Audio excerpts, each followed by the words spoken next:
Trump Jr. thinks a lot is at stake. He's the executive vice president of the Trump Organization. He joins us tonight. Don, thanks so much for coming on. So to the first question. Thank you very much, Tucker. I really appreciate it. How can we be certain that this election is above suspicion in the way it's conducted? Well, listen, first and foremost, I think we have to pressure our legislatures to make sure that they're actually watching these things, that they don't allow this sort of craziness that has gone on all over the country to go on, where people don't actually have to follow the rule of law. They can adjust the laws. People who aren't actually allowed to make laws are implementing new laws that people have to live by and then say, oh, that's too late, we got to figure this out. This kind of stuff is insanity and has to be pushed back on.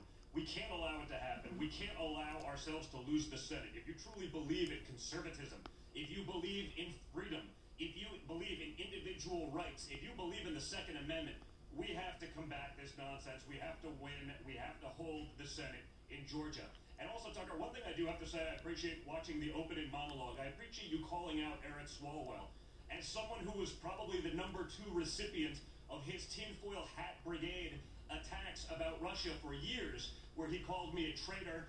I find it very ironic that he was perhaps sleeping with a Chinese spy, but certainly that one had infiltrated his inner circle. And what I find even scarier is that you are one of the few people, as usual, calling balls and strikes and calling this sort of stuff out while the rest of the media remains silent.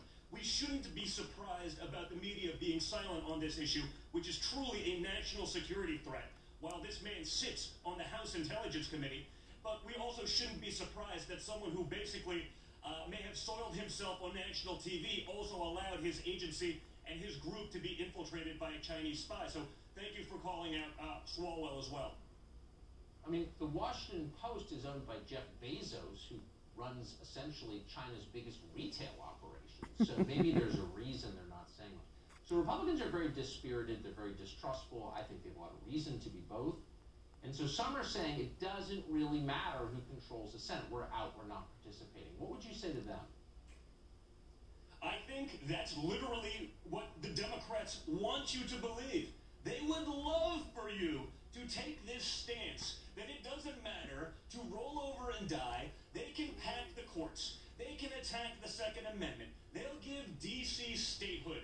They'll then give Puerto Rico statehood. You'll have 4 permanent Democrat senators in a balance that we will literally never overcome, and it will be an affront to the Constitution and to the freedoms that we hold so dear, Tucker.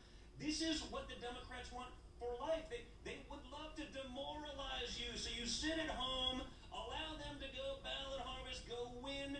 You know, we should be winning Georgia. They've changed the game. They've manipulated COVID to be able to do whatever they want to do. But if you sit back and allow apathy to take over and allow that to rule your thought process, you are literally giving the Democrats everything that they have hoped for and dreamed for from conservatives for the last 50 years. We cannot allow that. My father's legacy, all of his accomplishments, all of the regulations, taking on China, pulling out of endless wars, everything that he's accomplished is on the table as far as I'm concerned in this election. So if you're a Trump guy, if you believe that, you'd be foolish to listen to a few individuals who say, just sit at home. It's as though they're working for the Democrats and giving the Democrats and Chuck Schumer everything he's dreamed of for a long time. It does seem that way to me. Don Jr., nicely put. I appreciate you coming on tonight. Thank you. Thank you very much, Tucker. I appreciate it.